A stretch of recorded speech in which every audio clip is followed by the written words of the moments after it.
Now about both these modules, it's not mandatory to learn JUnit and TestNg both. Just go for one. If you're going for JUnit, then don't go for TestNg, and if you're going for TestNg, then don't go for JUnit. So select one of them, and in the coming modules, I'll be explaining you how to make a framework using JUnit and TestNg both. So learn JUnit and learn framework with that, or learn TestNg and learn framework with that. JUnit is more famous than TestNg, but TestNg has got more features than JUnit. If you're gonna in market, there's a more demand for JUnit. Fine, okay. Don't go for both of them, right?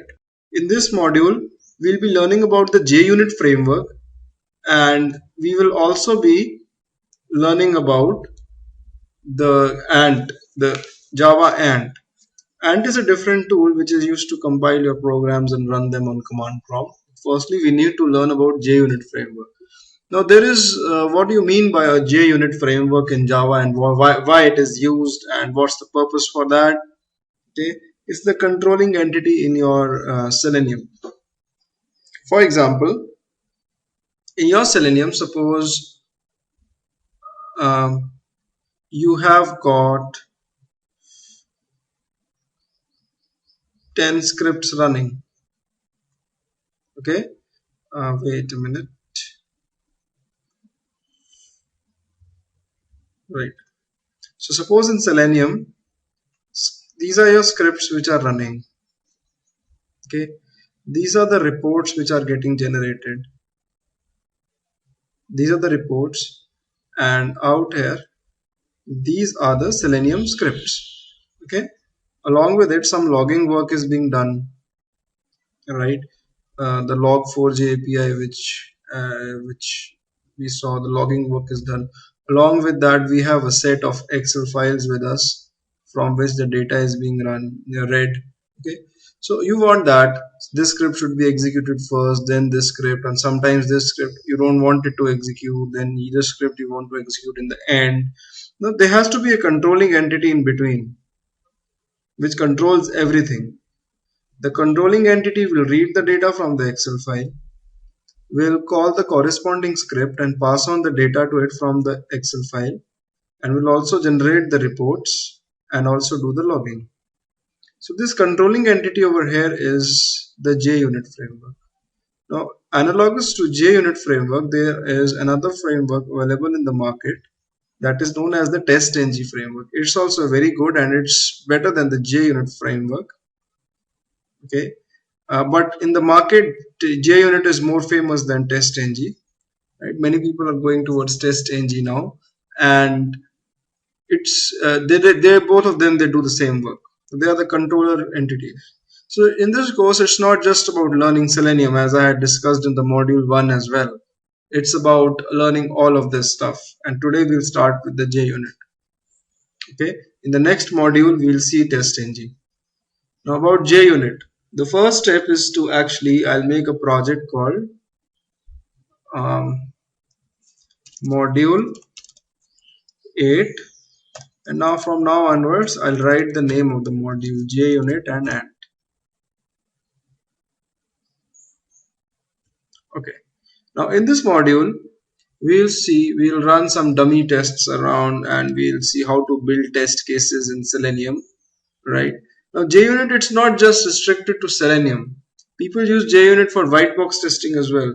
In other testings as well, JUnit is used. It's just that you can use JUnit with Selenium as well. It's not made specifically for Selenium.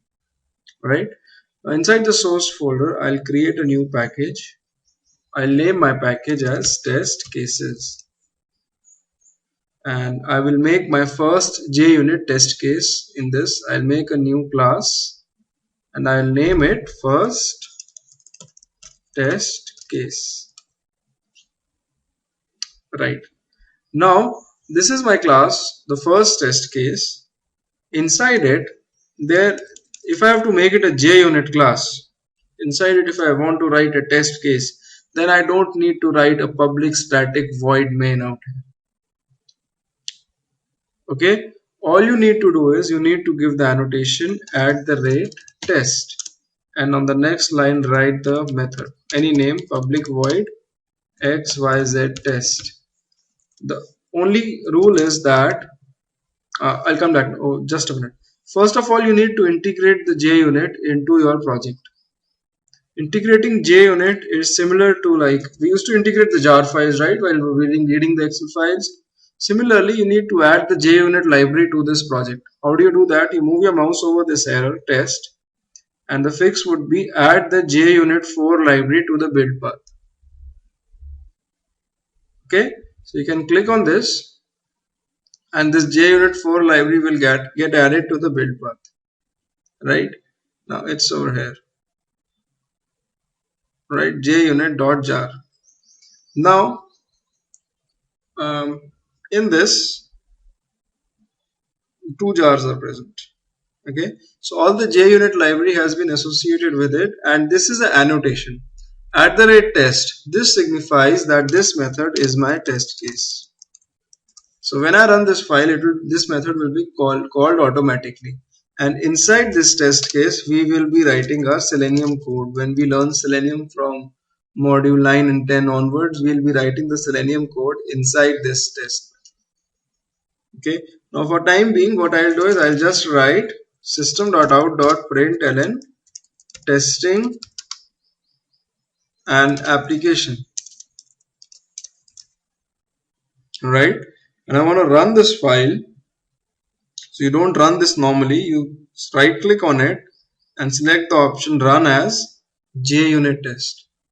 Right click on the file, run as JUnit test. You run it and you will see the JUnit output coming on the left hand panel, and it tells you that the test case has executed successfully. If it had failed, then there would have been a failure trace over here. Under which circumstances can it fail and how can we report it to be failed, we'll study later on.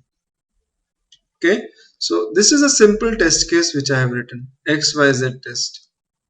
Right, now similarly, I'll just drag this window to the bottom. I'll see the result over here. Right, now similarly, what you can do is you can write any number of test cases in this. For example, this was my login test. The name of the method should have the test word in it.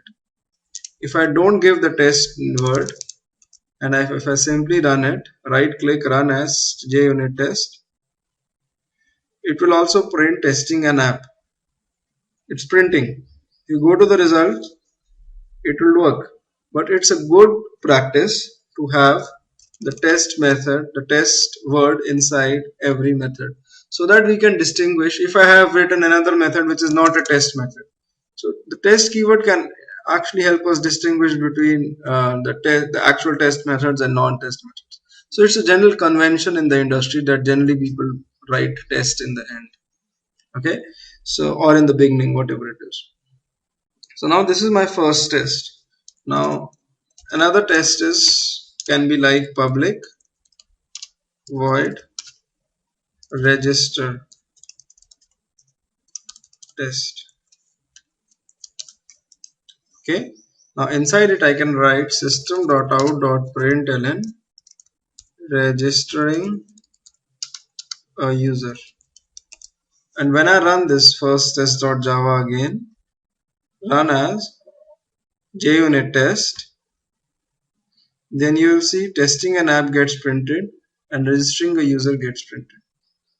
Right, so I'll just write logging test, logging in user. Okay, now suppose I write another test case over here, @test public void database test, or I'll leave it like database, and I write inside it system.out.println testing the database. Okay, so in this file I've got three test methods. One is for login, one is for registration, and the third one is for testing the database. If I run this,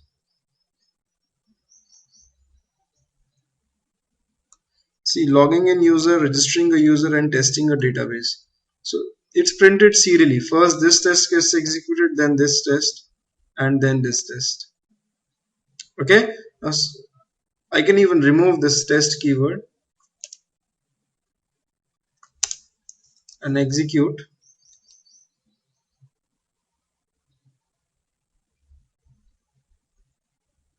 You see the order changes. Registering a user is called first and then logging in a user. So that's the disadvantage. You should always write test. So if you keep test keyword in front of each and every method, then they will be called in a particular order from top to bottom. So that's why it's a good convention to actually write test. Out here I have not written test. So registering a user is getting printed first. So when I run it now, the login will be executed first, then registering a user, and then the third one. See now I get the correct order. So it's not mandatory, but it's necessary to put the test word into your test case. Alright, so I've written 3 test cases out here, and when I executed, all the 3 stuff got printed. Now this is the result window JUnit. If you go over here, then in this window you will be seeing all the 3 tests getting executed. They are saying that all JUnit is saying that all 3 have passed, right? And actually all the Selenium code will be written inside these test methods. Okay, so JUnit is the heart of the system. Now what we need to do is that we need to ignore this test. Suppose tomorrow something happens and I don't want to run the register test. Okay, so you can ignore this test by writing an annotation on it @ignore. It's that simple. So when you write @ignore and run this first test case, I right click on it and I say run as JUnit test, and see, it never got printed, registering a user. And similarly, when you see the results, this signs means that the register test has been skipped. Fine. Now you can also generate HTML based reports in JUnit. Those reports would look something like this.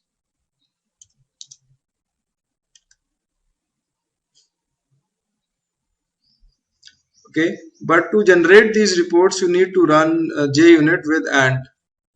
Okay, so when I teach you ant, I'll tell you how to execute these reports, how to make these reports, sorry.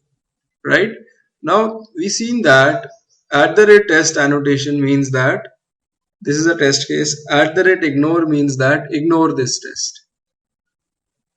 Alright, now suppose I have got another test over here, new class called second test case. Alright, and in this I have an annotation method called @test again, and this is the test name is public void send email. This is my another test in another file. I'll import the file and I'll write simply system.out.println sending email, and I'll just write testing sending email and send email, the test word over here. Okay, now I can run the send email test again. I can run the second test. I can say run as JUnit test. Only the second test will be executed. In the reports, only the second test would be visible. Okay, now what I want to do is I want to run the first test case .java first and execute all the test cases in it, ignore the second one, and after that I want to run this all the tests in second test case .java using JUnit. Okay, for that we have to make a third Java file. You can name the Java file anything. I'll just write my test suite runner. So what I'll do is I'll keep all these first and second test cases in .java in one test suite, right? So this is the class. In this class, you don't have to write anything inside the class. The only thing is you have to give 2 annotations. The first annotation is run with. The run with command will have the name of the class suite.class. Just import the file.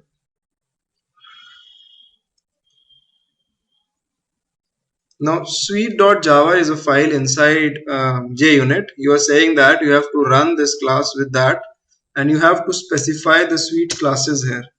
You have to use another annotation called suite classes, and you have to write the name of the classes here in the curly bracket. The first class would be first test case dot class. Capital small, you have to be very careful. Okay, comma, the second would be second test case dot class.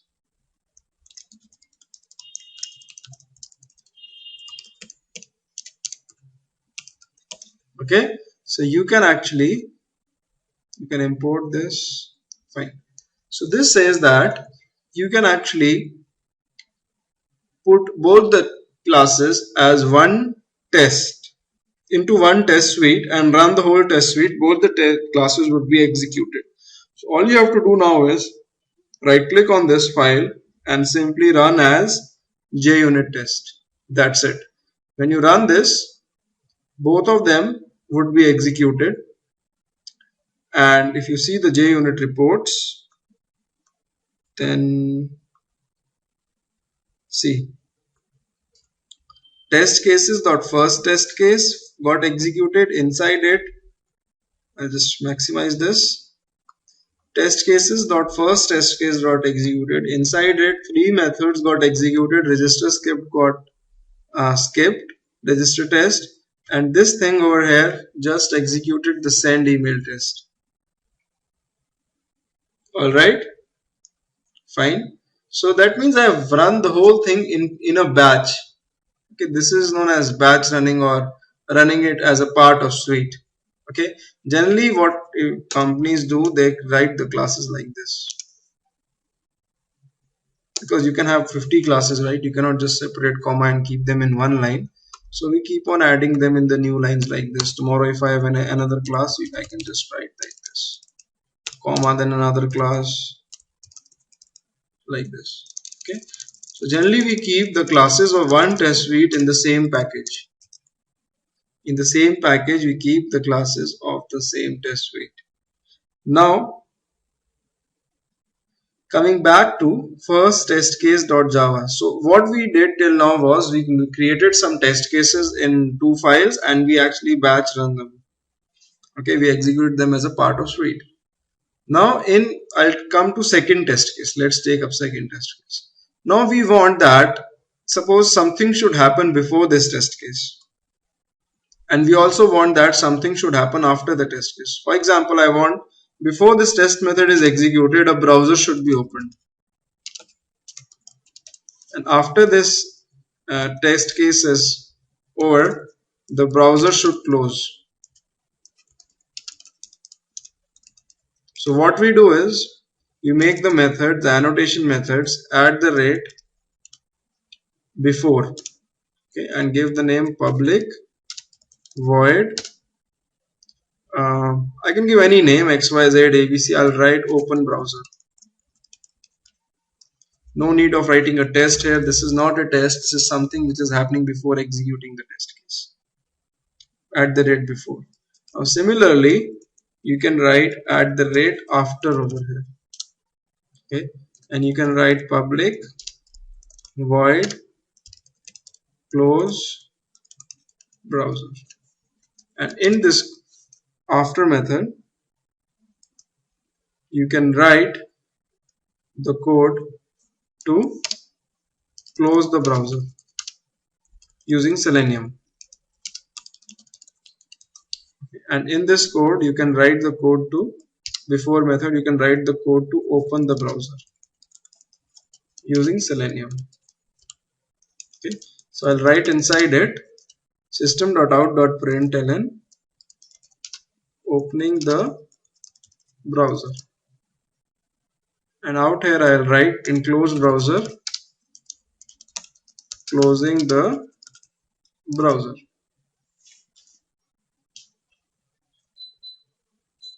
Fine.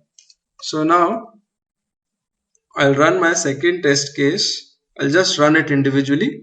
Right click, run as TestNg suite. So what will happen is that opening the browser will be printed, then testing, sending mail, and then closing the browser. So what is happening is that this function is called send email test will be called, but before that before method will be called, and after that after method, right? So we have something which can execute before and after executing the test. Now suppose I want that there is one more test case over here. Suppose add the test, and the test name is, suppose, send message, something else, send message test. Okay, testing sending message. Okay, I'll just go back to original mode and run this now. When I run this, observe carefully the output. See, what happens is that out here, this is the first test executing, the part which I highlighted. Opening the browser, testing, sending email, closing the browser. This gets printed. Now after that, again the before and after method are called for the second test. So that means that before and after methods will be called each and every time before and after executing each and every test inside a file.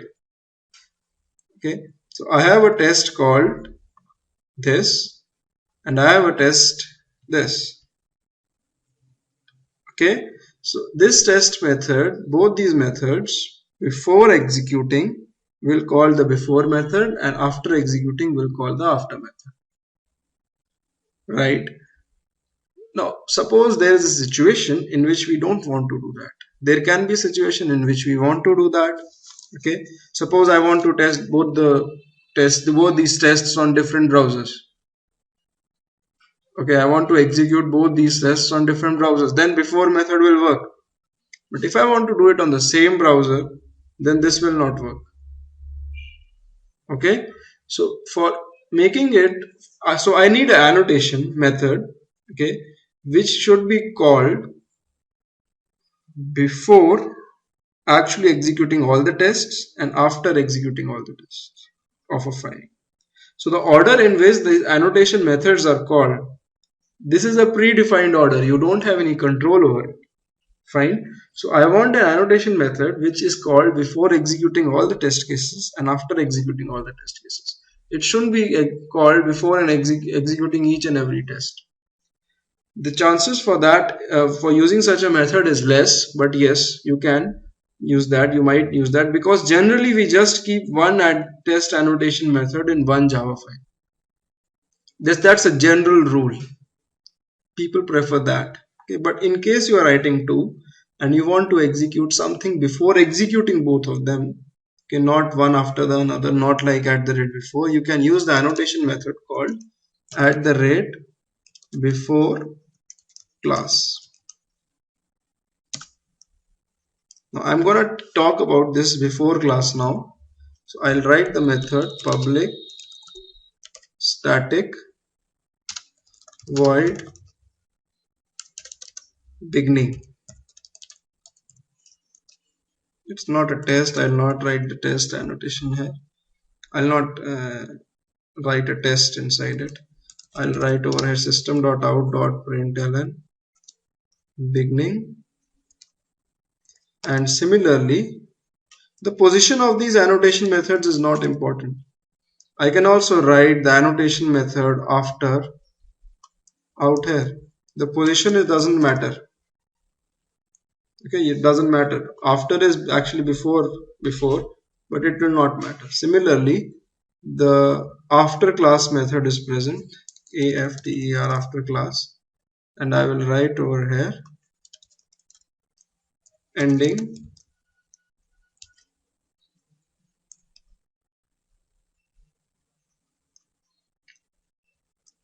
right. So before class and after class are two methods. Okay, and what I'm going to do is I'm going to run this test, second test case, right click, run as JUnit test. So you see that beginning and ending, it gets printed before and after executing all the tests. Now the only thing is that this should be static in nature. That's how JUnit has been made. The before class and after class methods, both of them have to be static. Others are non-static. Okay, so the JUnit has been made in such a manner. And before class and after class methods will be executed before and after executing all the test cases, and before and after would be executed for each one of them. And the test annotation method represents the test. So I'm going to jot down all the annotation methods we have studied. We have studied about @test. We have studied about @ignore. This will ignore a test case. If I write this upon this function, out here, if I write @ignore, this test will be ignored. Fine. We have studied after.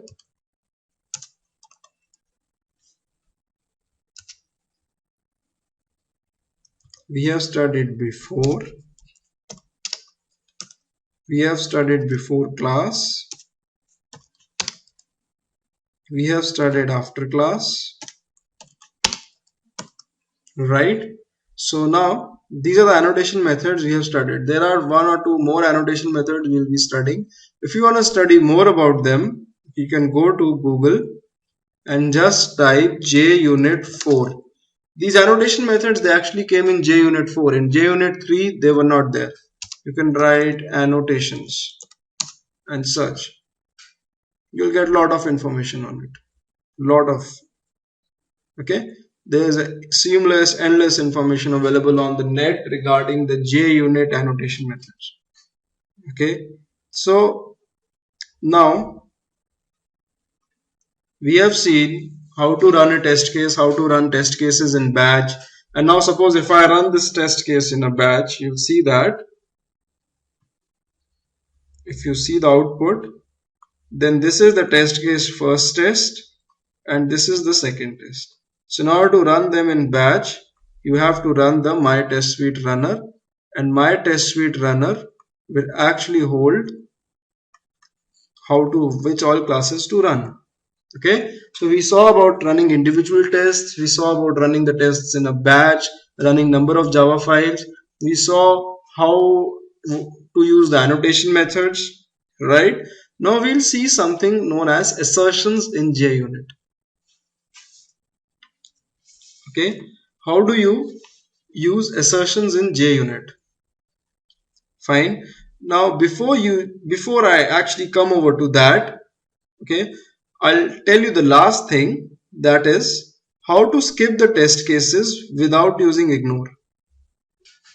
Suppose I'm in my second test case, right? And I want to ignore all the tests in the second test case. I want to ignore all the test cases. I don't want to run any test case inside second test. Okay, so what I will do is, in the before class, I can write a line, assume true, and inside it I'll write false. Now what is this? What does this line mean? This line means that stop the execution of this test. Assume true is some condition. Okay, for example, I have this there are two test methods in this, send email and send message alert, message test, right? For both of them, I need to be logged into the application. For sending a message and sending an email, I'm just assuming that I need to be logged into the application. Okay, and what I can do is, out here you can actually write some code. I'm just taking a hypothetical example which checks, or for example, I'll write a method in this class. I'll write a method called public static boolean check login, and this function is returning me false if the login is not successful, and it will return me true if the login is a success. So I'm just taking a hypothetical example. This is a function in which I will write some Selenium code which will determine whether the user has actually logged in into the application or not. And if the user has not actually logged in, this function will return me false and true if it has logged in. So what I can do is I can directly write over here check login. Now if check login returns true, I'm writing assume true, then the test will continue. But if the check login returns false, then this line on encountering false will skip all the tests in this file. Okay, so let's give it a run. Let's see. Let's run the whole test suite. Run as JUnit test. So when I run it, see, only the beginning and the ending gets printed. No before method, no test method. Right? If you look at the results, you see that both the tests have been skipped. Right? So if you want to skip the tests with the help of code, you just have to write the line assume true and the condition. If the condition is false, then the test will not be executed. If the condition is true, the test will be executed. Okay. Now that's major function of JUnit. If you're able to understand this much in JUnit, then it would be great. When we actually start with Selenium and we start working practically on JUnit, then you would really understand what JUnit is and how we use it practically. Fine. Now I'm going to take an example of assertions. I'll make a new test class called understanding assertions.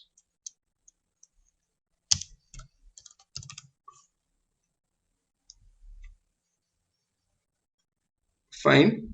Now in this test class, I'll make a test method @test, right? And the test name would be public void test.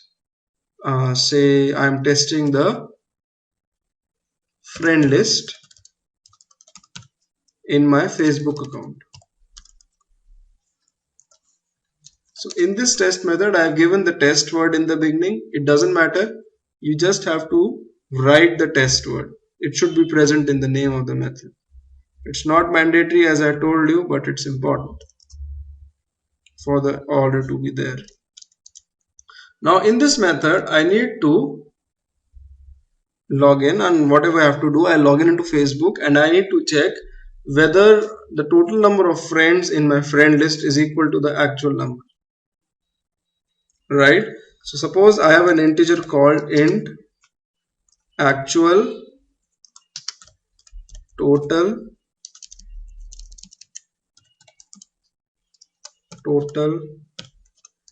friends equals to 100. Okay, and I'm directly writing 100 over here. This will be extracted with the help of Selenium. Selenium will count your total friends in the Facebook account. Okay, so this is just a hypothetical, I'm assuming. Okay, and then you can write over here int expected. Now expected data you should be having with you. Now, when we work in Selenium, this will be coming from an Excel file, an XLS file.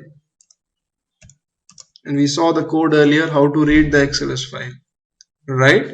So now I need to compare both of them. So I can write an if statement. If actual total friends is equal to expected total friends,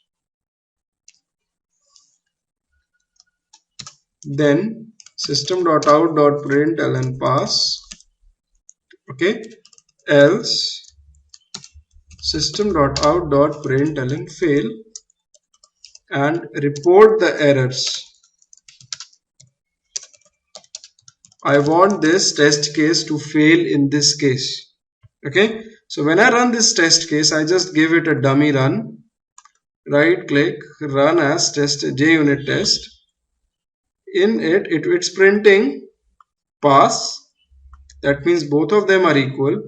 And in the JUnit out here, it will write pass. Now suppose if I write this as 101. Expected becomes 101, actual becomes 100. Now the test case should actually fail, right? It should fail. So for failing, if I run this, if I right click on this and I write run as JUnit test, this will print fail, but in the reports the test case would still come as pass. Everything is green. If test case fails in JUnit, this color changes to reddish or bluish color. Okay, so how do I report the error in the reports? Okay, so for that you need assertions in JUnit. You don't write if-else statements, otherwise you'll go simply mad writing if-else statements again and again while testing. Okay, so for that we use assertions. I'll just comment out this code instead of deleting it, so that when you download this code you have it with you. Okay, and you can write over here assert equals. Now assert is an inbuilt class in Java JUnit, and assert equals is a static function inside it. So that's why I'm directly able to call that static function inside the assert class in JUnit. And you have to write the expected value here and the actual value. So I write the expected value and I write the actual value, put a semicolon. Now if I write it like this, assert equals expected and actual, and I run this code,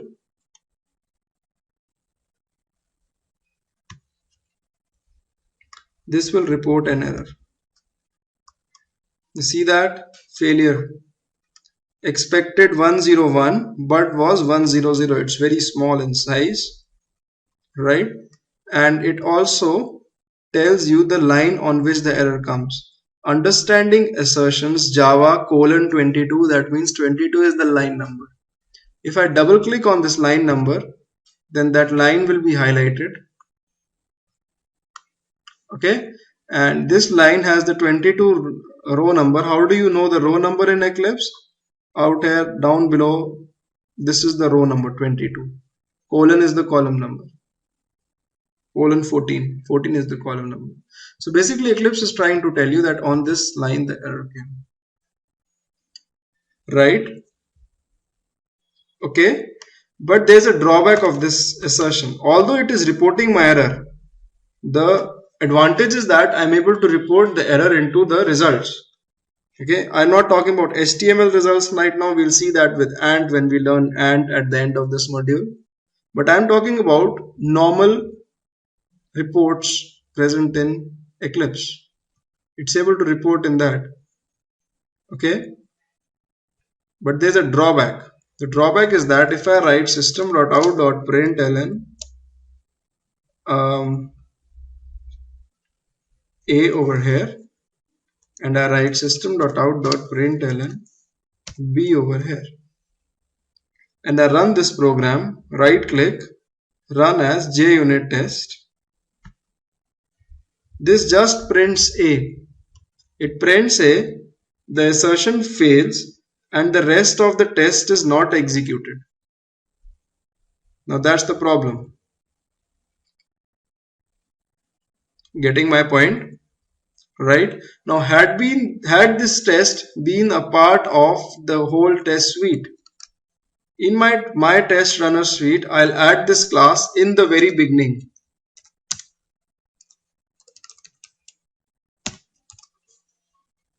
Okay, fine, and I'll just remove this assumption in the second test. It was causing all the tests in the second test case to ignore. right? So what is happening is that in the test suite, I have added this line understanding assertions dot class. Understanding assertions dot Java, what it does is I'm deliberately failing the code on this line. So the only A got printed here when I executed this file alone. Now if I execute it with the whole test, if I right click on this and I write run as test JUnit test, then you see the reports. In the reports, A gets printed. Then the first test case in which the user actually was logging in and testing, that was executed. And after that, the third test was executed. If you look at the JUnit reports, understanding test assertions is reported as failure. The first test is passing, the second test is passing. Now everything looks good to us. The first test fails, all the two tests they pass. The first test fails because of an assertion, but the only thing which will be catching your eye is that the B is never printed. Okay, so the drawback of assertion is that if used directly, if I just write this line, the lines after this line will not be executed if the assertion fails. If the assertion is passing, if both these are equal, 100 and 100, and if I run this whole test suite, sorry, then A and B will be printed. That means the test carries on successfully. But if the assertion fails, that is, if this is 1001, then that is 100, then B will not be printed. So when you batch run tests, okay, you are batch running 10 tests.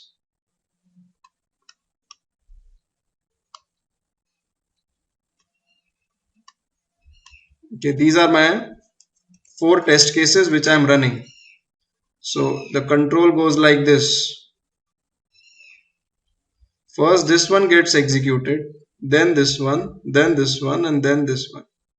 So if an assertion error comes over here in this second test and it comes on line number 50, all the lines from line number 51 to 100 will not be executed. Rather, the control will jump on to the third test and the third test will start getting executed.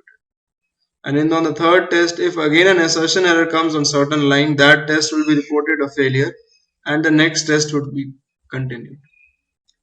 Now, suppose we have a scenario in which we don't want to do this. Suppose, okay, fine. If my actual friends and total friends, they do not match, fine. It's not a big error for me. The error should be reported and I want to continue forward. I just don't want to stop on this line. Okay, I want to continue forward testing Facebook. Okay, so in that case, you need to put a try catch block around this. Put a try and put a catch. So that whatever exception it's coming, or it is an error actually comes, not an exception. Throwable T error, throwable will catch an error. Okay, and out here I'll write system.out.println error encountered. Okay, now what will happen is if the assertion fails, the control will come inside the try catch block, in the catch block. We had seen the similar scenario when we were studying exception handling earlier, right? In the earlier Java modules, I think it was module 6 in which I actually covered exception handling, right? So in module 6, when we saw to actually the try catch block, and we used to put the try catch block so that the program execution never stops. Similarly here, the program execution will not stop, right? So when I run the whole test suite, okay, let me run this file individually, understanding insertions. When I run this as a single test, A gets printed, error encountered gets printed, and then B gets printed. Okay, but the problem which I will face now is that another problem rises because of this. The problem is that the test is reported as pass, because actually here I am recovering from the error. By writing the catch block, I have recovered from the error. Okay, out here I have recovered. So I will have to write some Java code to report the error. But if I come into the catch block, that means the assertion has failed. And if the assertion has failed, the Java code should be reporting an error. Now, how does Java code report an error? Java code reports an error with the help of something known as error collector class. I'll write public, I'll create an object of that class at global level, error collector. I'll name the object as error collector equals to new error collector. Now, error collector is an inbuilt class in JUnit. You need to import it, and above this line you have to write @rule. This means that this is a rule in JUnit. Okay, and a rule class in JUnit is predefined. It signifies various rules. Okay, error collector. Now what you can do out here is, all you have to do write is error collector dot add error and give t. Now what is t? Whenever an error is thrown, an object of the class throwable is made. Okay, and t is the reference of that class in the memory. So you just pass t to the error collector. That's it. Your error will be reported in the test. So when you run your test now, right click, run as JUnit test. The whole test gets executed as well as the error gets reported. That expected 1001 but was 100. Right? Now similarly, I'll just maximize this. I can write again an assert statement. Assert dot assert equals A with B. This will again fail. Right? So what I will do is, I'll write this inside another try catch block.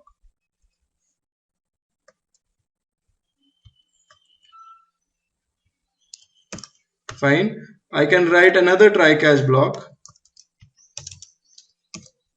A with A, comparing A with A. So what will happen is that this try catch block will fail. This try catch block will fail. So actually in reports, 2 errors should be reported, but this try block will not fail. The control will not go into the catch because both of them are equal.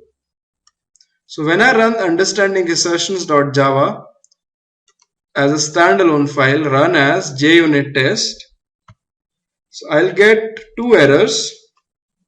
And if you look at the reports, then in JUnit reports, 2 errors will be reported along with the line number and the description. Expected A but was B. Expected 1001 but was 100 along with the line number. So that means error collector, it has a kind of basket with it. It collects all the errors and put all the errors in the basket, and in the end it reports in the test. So using the combination of try catch block around the assert statements and using the error collector in the catch block, you can actually put the error. We needed the error collector because if I don't give it, the test will continue to move further, but the error will not be reported. So you have to use an error collector over here in JUnit. Right? Now what if I run this as a whole test suite? I'll run the first test, second test case and understanding assertions. I'll right click here and simply say run as JUnit test. See, all the 3 tests got over, and in the details you'll see everything passing except the first test in which I encountered 2 errors. So this is how you can report errors in the JUnit framework. Right? Okay.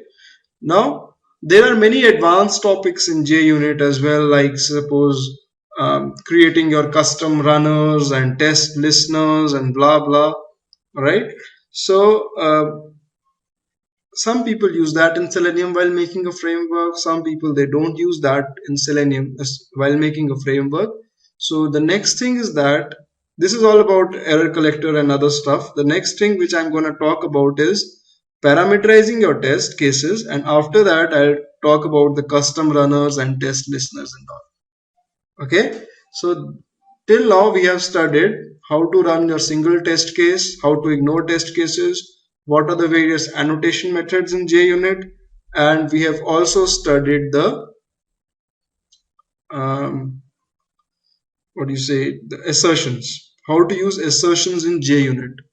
Okay, now we will look at using how to parameterize the tests. Okay, now what do you mean by parameterization? Okay, for parameterizing the tests, I will create a new file.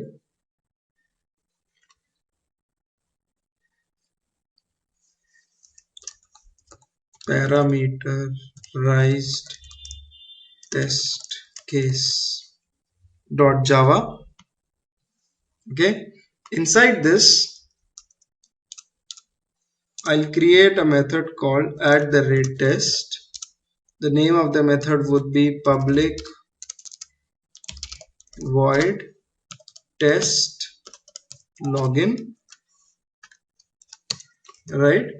And now I want to, suppose I have the Selenium code here and I want to check login with two different users. That is, I want to test my login functionality with two different users. Fine. So how do I do that? Basically, I have to run this test more than once with different types of inputs. Okay, so the first thing you do for that is in front of this class you write the annotation method run with parameter. This is a standard rule and you have to always do this. Parameterized dot class. It comes with practice. As you practice, go on practicing, everything will come. Fine. Parameterized dot class. I'm doing some mistake here. Oh, spelling mistake. Meterized. Parameteri. Wait a minute. Okay.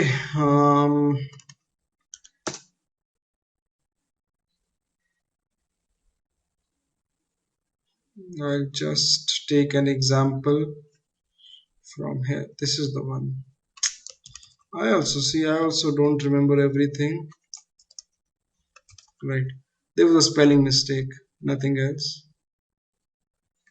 Okay. So I'll just import everything.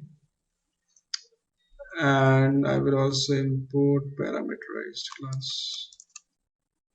I don't know why it's not importing. Fine. It's imported now. Okay, so this class you have to write it like this, run with parameterized dot class. Okay, now after this, suppose you have to declare the parameters at the global level. For example, I want a public string username.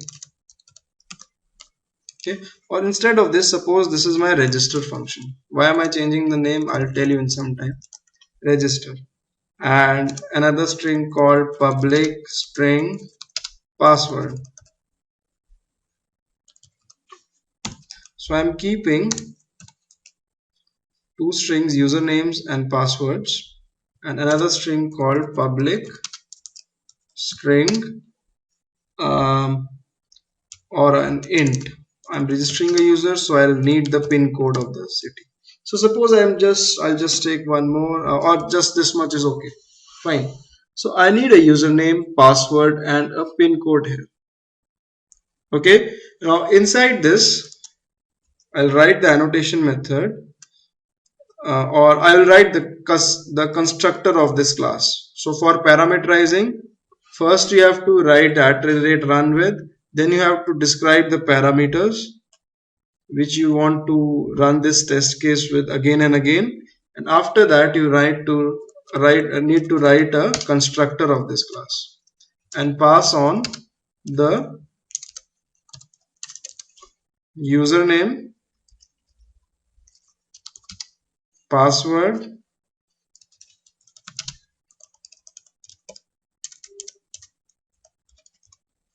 and the pin into this, and inside this constructor you will write this dot username equals to username which you have passed on. This dot username means the username, the global username of the current object. I told you this in the module 3, right? Okay, this keyword will always represent the current object. This dot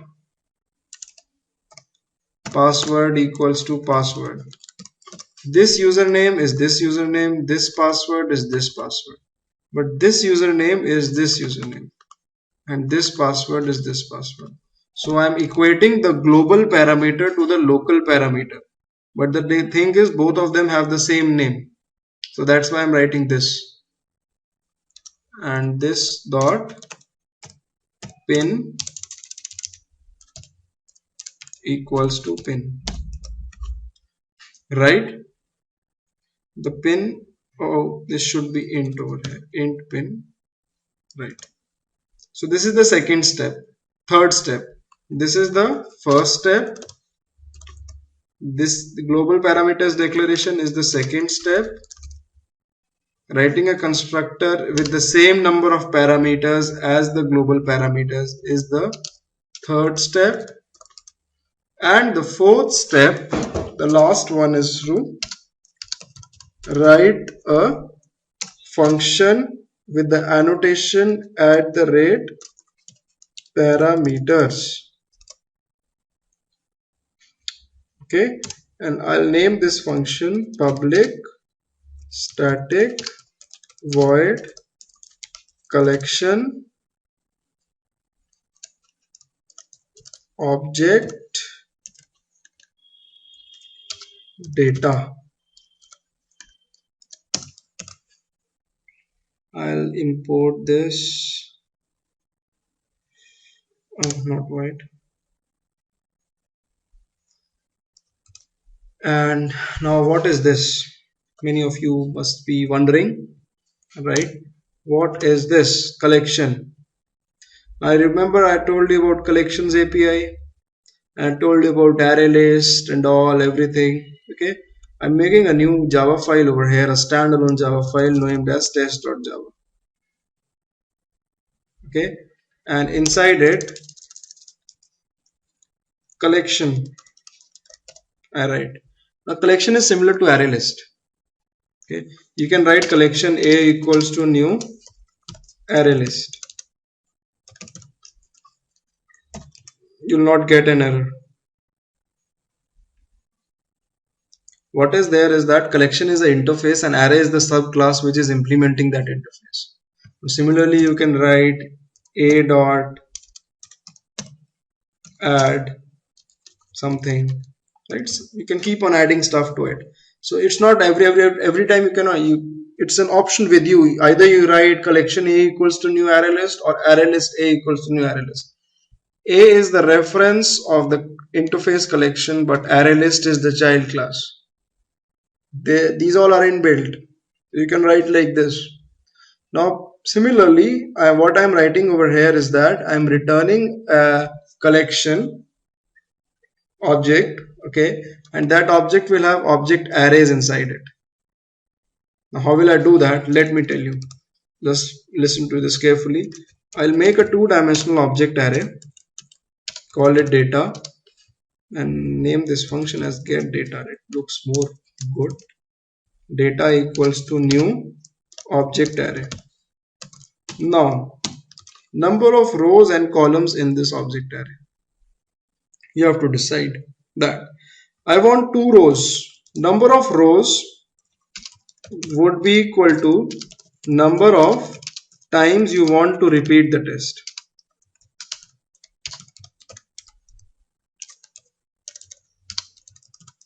Fine. And number of columns will be equal to number of times, number of parameters you want to pass. Out here, I want to repeat this test 2 times with different parameters, and there are 3 parameters over here: username, password, and pin. So number of columns would be 3. So I will assign values to the first row over here. I'll write data 0 0 equals to let me maximize it first. Data 00 equals to the username. I'll give the username as test user1, and similarly data 01 as the password. First 0th row, first column, 0th row, 0th column, 0th row, first column, pass1. And similarly data 02 equals to the pin code. Now because I have made this object array, I can put any data type into it. So that's why I'm able to put string as well as integers. Now similarly I can assign value to the second row as well. This will be my second set test data. Second set of test data for executing this test for the second time. So you write the pin code over here. Okay, and in the end you write return arrays dot as list data. Now what is this arrays dot as list data? Now I'll just come back to test.java. Now suppose I have an array. I have a object array.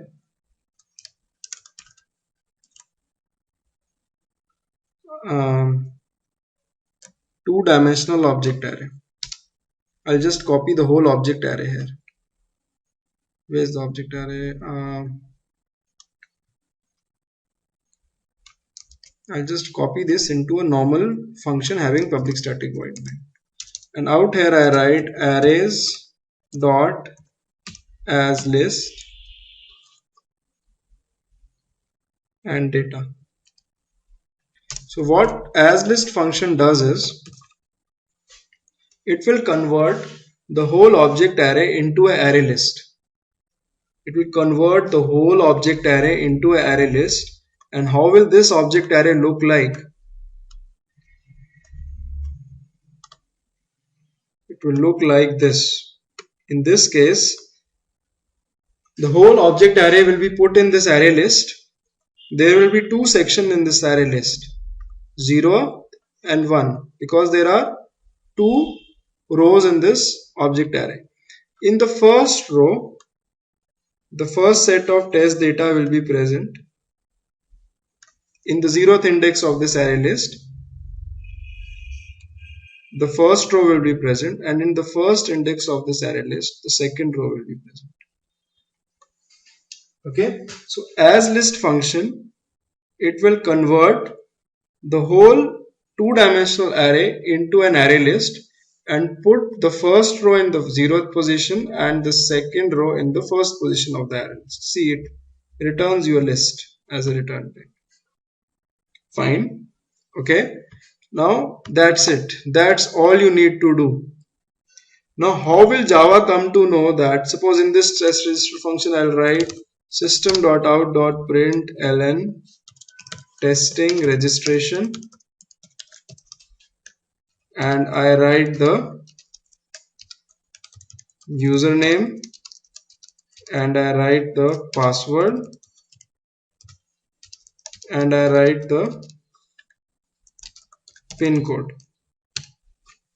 Okay, so I've just written system.out.println testing registration, username, password and pin code. Okay, now when I run this test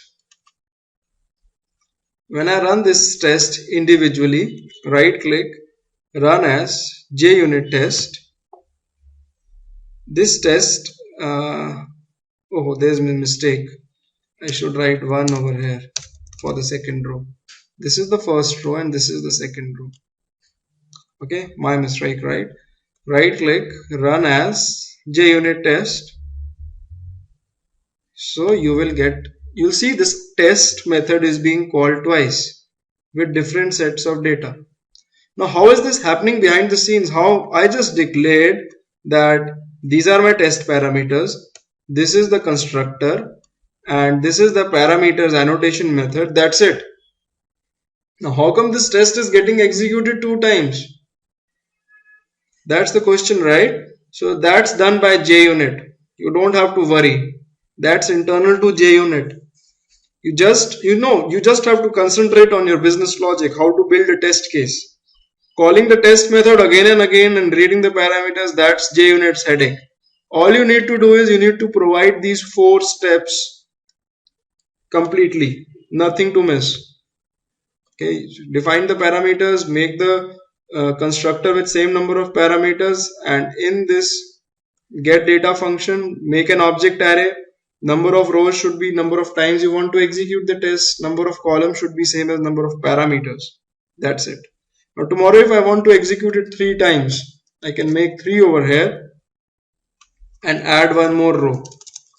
That's it. That's the beauty. Test user 3, pass 3 and 1, 2, 3. So now when I run this test,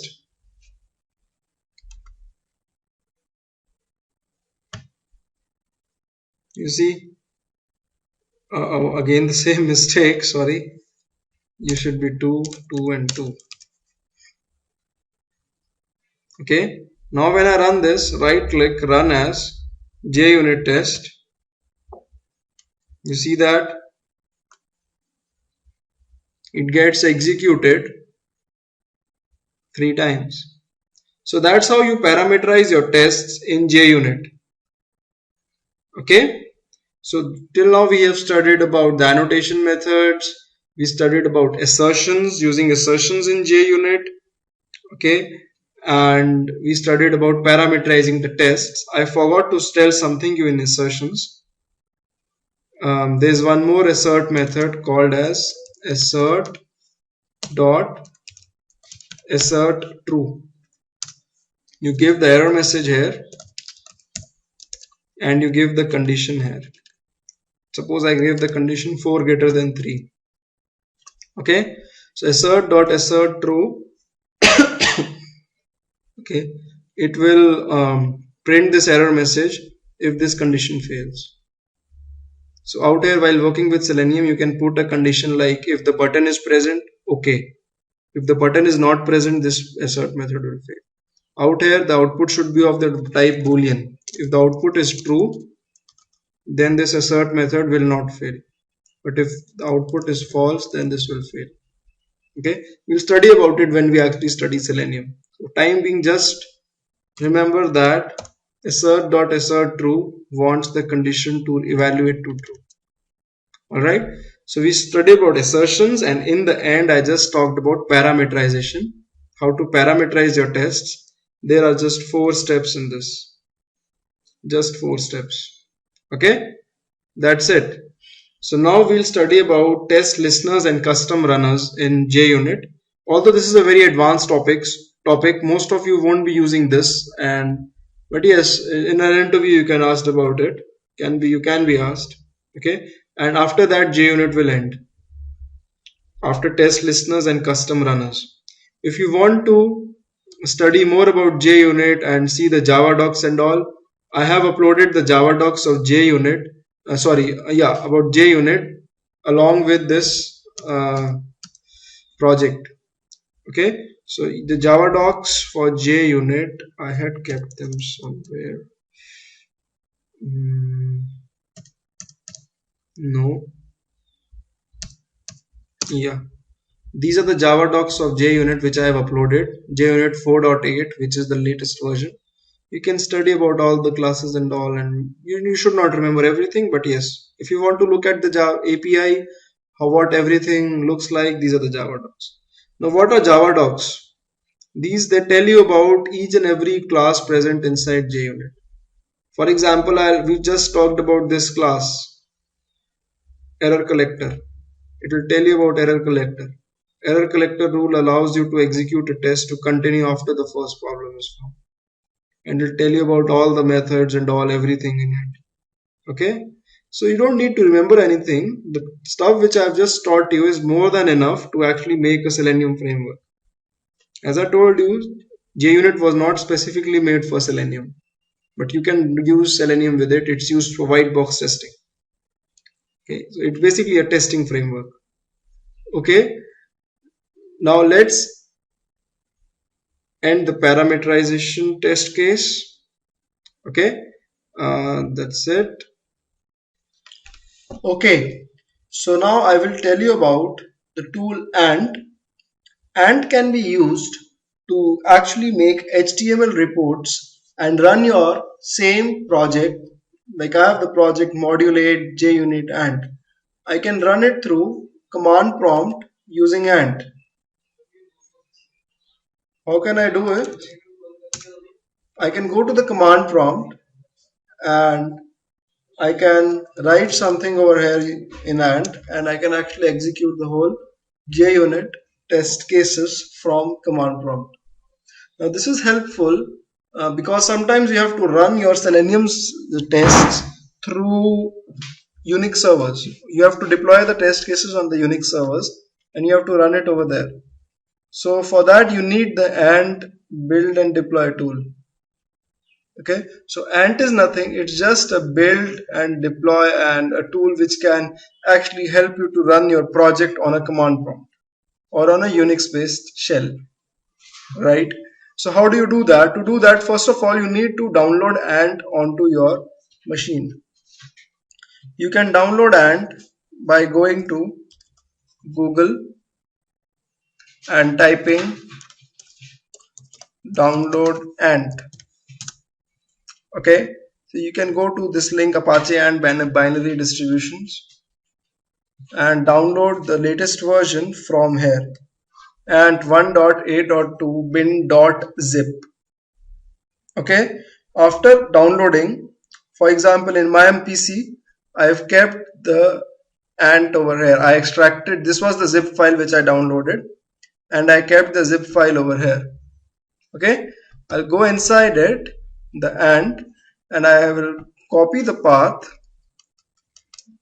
at which it is present. It's not to be installed, it is configured in your system environment variables. How do you configure your system environment variables with Ant? You have to go to my computer, go to the properties, and go to advanced tab and click on environment. Okay, so I'll again repeat it. You go to my computer and go to properties and go to the advanced tab. In Windows Vista and 7 operating systems, it's a bit different. When you go to my computer properties, you get something different, a different screen that might look like this. Online sessions. Okay.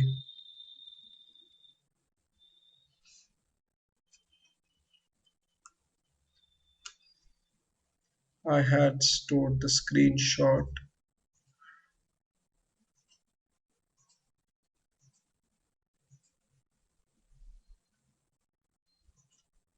Yes, it might look like this, the window. Okay, you have to click on the link over here, this link.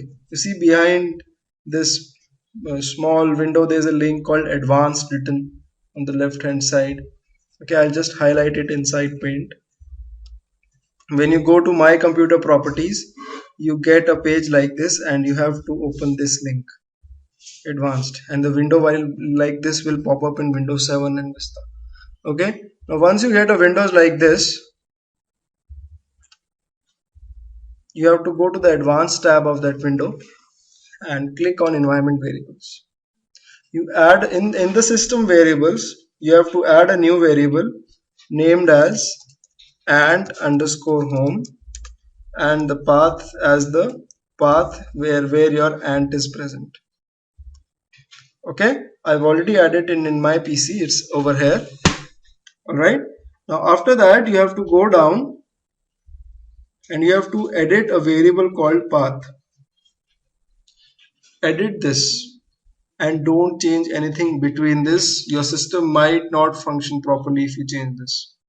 Okay, you have to go in the end, put a semicolon, right, and give the path of your ant and write /bin. After giving the path of the ant, write /bin. So you have to put a semicolon, give the bin directory path of the ant. Okay, I've already done that in my PC. Fine. So once you have all this ready, once you have the ant home variable ready, once you have the path variable appended, right? You click on OK, OK, and now your ant is ready to be used. You go on the command prompt and give the command. If the command prompt is already opened, you need to close it and open a fresh command prompt after configuring your variables. Okay, and give a command ant. You'll get an error message. I've got the error message build file build.xml does not exist. But at times you might get a different error message that it's unable to find a jar file named as tools.jar. Many people get this error message. To remove that error message that unable to find tools.jar file, you have to go to your operating system, go into program files. There will be a folder called Java. Go into JDK folder, not the JRE, JDK. Inside JDK folder, there would be a library folder. Go inside the library and copy the file tools.jar. Copy it, go up. Now go in the JRE folder and go in the library and paste this file. I already have it. Fine. This would actually get you rid out of. This will actually eliminate the problem that tools.jar not present. Generally, it's not present over here, and it tries to search it over here. If I delete this file from here, the tools.jar, okay, it's not getting deleted. Anyways, I'll get the error. So people having the error that tools.jar is not missing can actually copy it from JDK into the JRE library. Alright, now again if I give the command and, now if you give the command and after copying pasting that jar file, you'll get an error like this, that build.xml does not exist on your PC. Fine, build.xml is not existing at this location H drive. Now what is build.xml? Build.xml is an XML file which actually ant searches for in your project. Okay, so you don't what you do in the build.xml file is that you supply all the parameters into that file, that okay, my Java files are lying at this location, my project is lying at this location, the ant needs to generate the reports at this location, the class files will be lying at this location, everything. Okay, so ant reads that file, understands it and works accordingly. Okay, so because in command prompt I don't have a user interface like Eclipse to run my programs, so I'll have to tell the command prompt that okay, here is the file, here is the project and run it. That is done through build.xml file. Okay, what I'll do is I'll copy a build.xml file. Okay, how do you make a build.xml file? You right click on this project and go to new profile and give the file name as build.xml. Okay, and in this you'll write some code. So instead of wasting time, I'll just copy it from an existing project of mine and I'll explain you.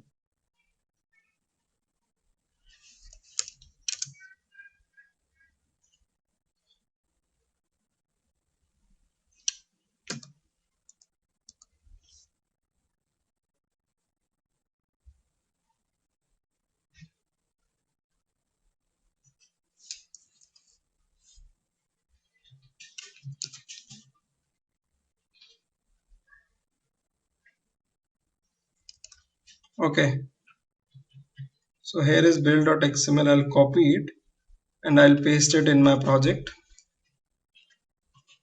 replace the older one. So this is the project and you can give the project name on the top of this file. You can write module underscore junit underscore ant, right? You can give your module a name. Now in this build.xml, you start from this line and you define various properties first. That means the property name is workspace home, ws.home. You can give any name out here. I have just given a variable which looks familiar, ws.home. That means workspace home. That is, where is my workspace line? where is the project which I want to run through, and where does it lie? Okay, so that is actually lying at the location where build.xml is present. Okay, so I write the value as $base directory. That means at the location where my project is lying. Suppose my build.xml was lying in my F drive and the project was present in the C drive, then I would have out here given the full path, that C colon my project. Okay, so generally keep build.xml in your project and give $base directory as the path. Alright, now after that, the second variable is workspace.jars. It tells you where all the jar files of your project will be present.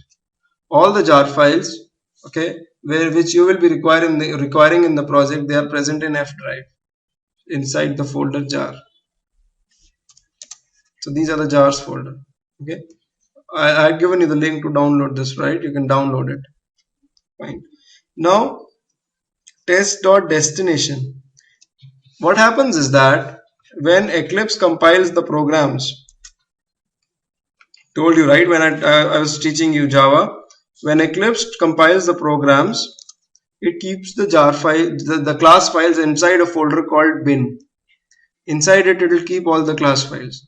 Now I will tell Ant that when you compile the programs, you keep all the Java file, all the class files inside workspace home under a folder called build instead of bin. So all the class files which are compiled by Ant will go over here. Okay, so source folder is the folder where all the Java files are lying, and the test results, test.reports directory, a variable, that is all my reports will go inside C drive REP folder. So you can give your own folder over here if you want to.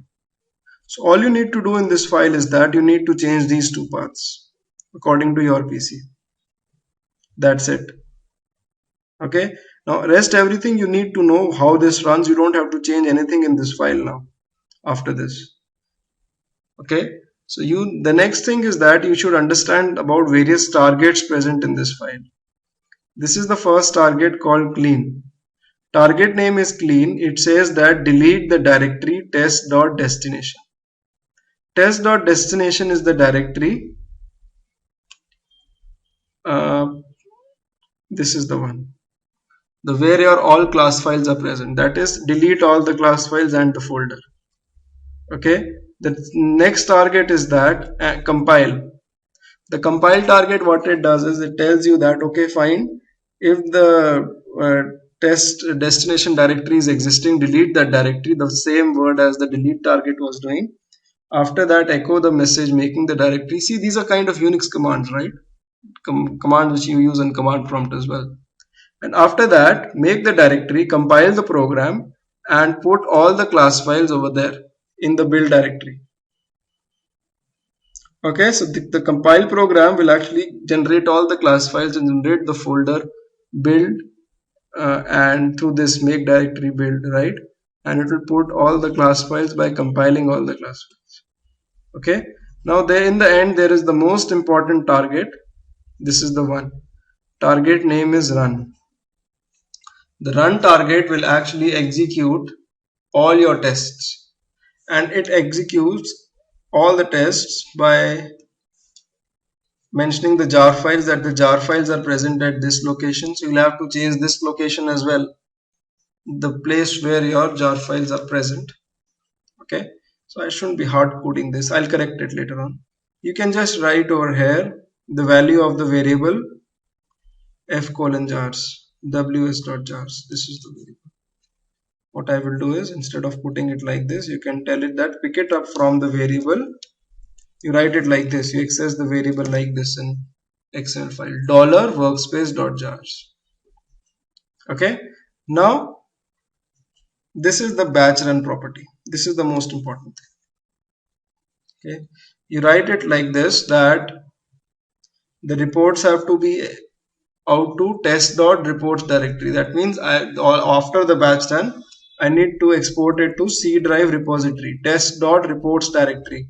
this was the variable made on the top, that here I want all the reports to be generated.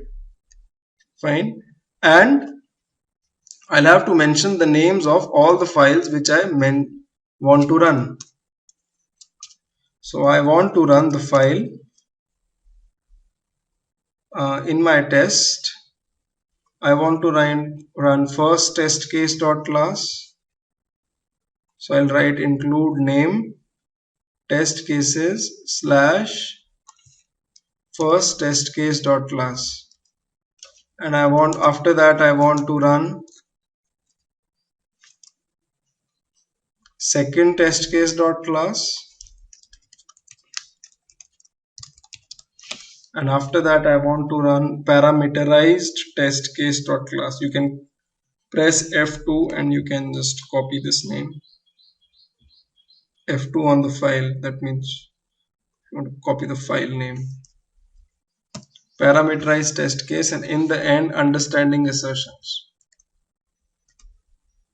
.class. Right, so I specified all the test names over here which I want to run using AND. Now after that, all you have to do is that you have to go to the location of this project, basically the location where build.xml is present.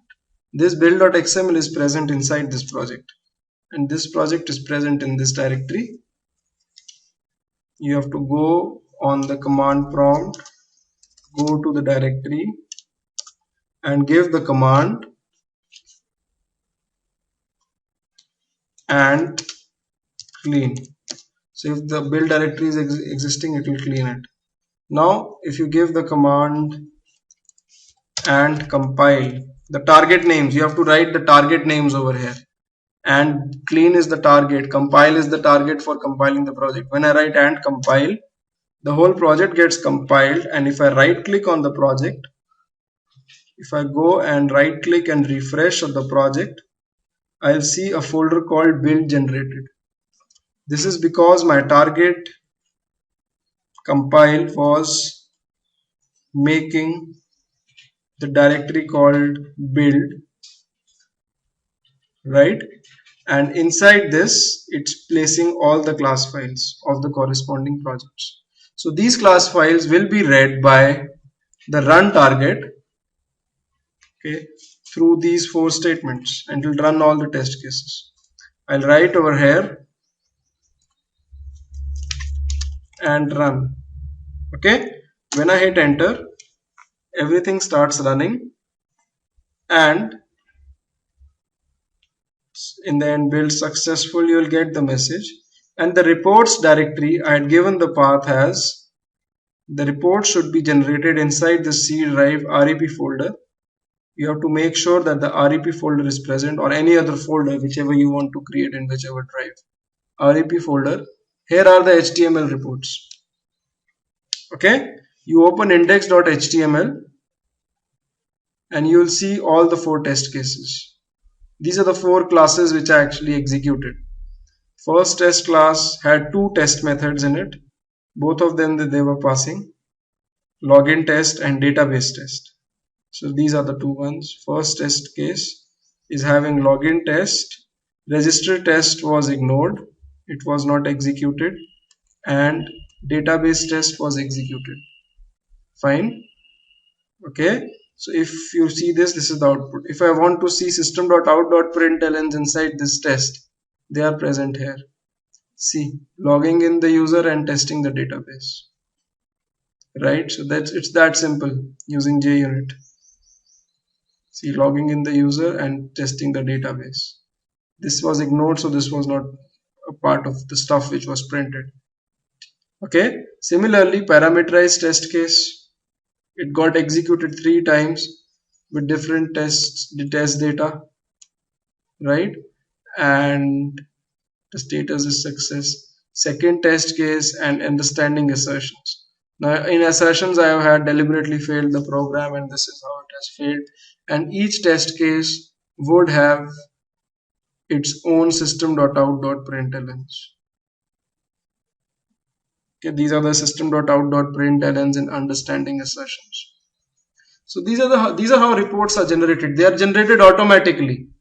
You don't have to worry how it is generated, all you have to do is you have to correct the build.xml properly. Now when you copy this build.xml into your project on your hard disk, when you download it from the link on this video, okay, you can just change these two properties. That's it, and you will be able to run the program. Okay, now suppose in my folder I want to run all the files having the word test case in them. TESTCSE, for example, first test case, second test case, parameterized test case. I want to run the files having the word test case in them. So what I can do is I can make a generalized expression, a kind of regular expression in my run target.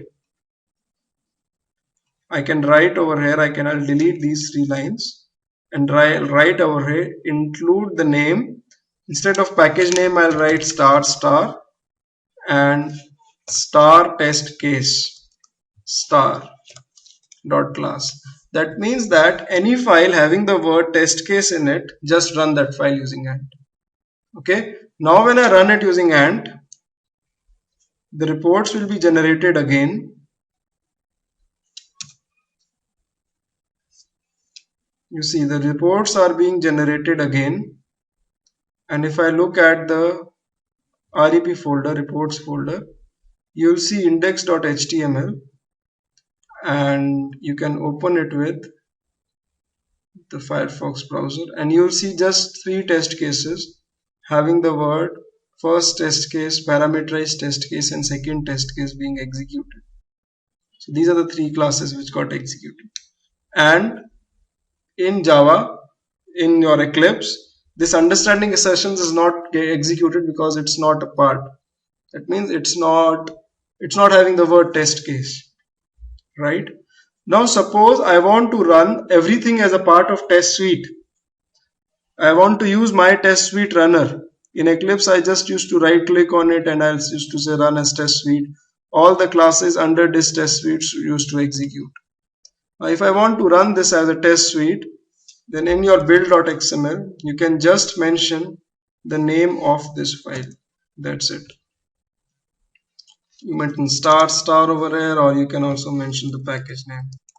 So when I run that, and I mention my test suite runner over here, all the test cases would be executed like a test suite. Fine. So because this runner class is having mentioned for all the test cases, first test case, second test case, understanding assertions, right?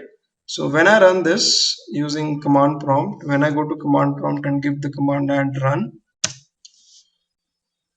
and it runs, and we look at our reports, open it in index.html, and out here only one class will be present, my test suite runner. Okay, and when I click on it, it will mention the name of all the test cases executed under it. This was the test case in the first file to be executed by it was understanding assertions. Okay, and this is the first test. The second class was first test case dot class, then after that second test case dot class. First test case dot class had these 2 test cases, the ones which I highlighted, and second test case dot class had these 2 test cases. So I have just executed everything as a part of one test suite, and it gives you time and all, everything, right? Okay, now suppose this is how you run it with ant. Okay, now sometimes manager comes up to you and tells you that fine, you should actually make an exe file or a bat file to run your programs. That is a file on which you double click, it will just be like an exe file. You double click on it and the ant executes everything. Okay, so for that all you need to do is, it's very easy. Okay, all you need to do is that, suppose I'll go onto my desktop and I'll open a notepad. Fine, out here I'll give the Unix commands. This is the normal command which we give, cd and you give the path of your project. That means the path where build.xml is lying. You give this path, and in the next line give the path. First give the command fdrive, that is shift the path to fdrive. When I open a command prompt and I want to run my program which is present, the project is present in fdrive, right? The first command I give is fdrive, that is I move over to fdrive. So I'm giving the fdrive command here. Then after that I write cd and I go to the project path and I give the second command over here, and the third command will be and clean compile run. Simple. All the three targets, right? And you can save this file on hard disk. I'll save it on my desktop. In double quotes I will write my test suite runner file .bat. I'll give the extension as .bat file. In .bat file is a kind of executable file. Okay, I'll save this. Fine. I'll close my command prompt. See, this is the bat file which is generated. In double quotes I had given the name. Alright. Now when I double click on this, the command prompt will open and everything will happen. The whole project will run like a test suite and it will close in the end. And if you go to your C drive REP folder, the reports would be generated. See, the latest time modification is 3:31 p.m. and it is 3:31 p.m. right now. So this index.html just got made right now through the exe file. Okay, I'll delete all the reports and I'll run the exe file again. So this will run all the test cases again. So this is about and, right? And it's a very helpful tool. See, all the reports got generated again. Fine. So this is a very helpful thing. You create an exe file and you double click on it and all your test cases are executing. And this is a very, very important stuff. Okay. So now generally what we do is we keep this bat file also in the project. I'll copy this and I'll paste it in the project. Okay. When I paste it in the project and I open it with the text editor, out here I don't need to go to fdrive now. Okay. Neither I need to go to this path. All I need to do is that I need to give the command and clean compile run because I'm already at that path. So when I double click on this file, or it's not, I'll try to open. I'll go to the path where this file is present.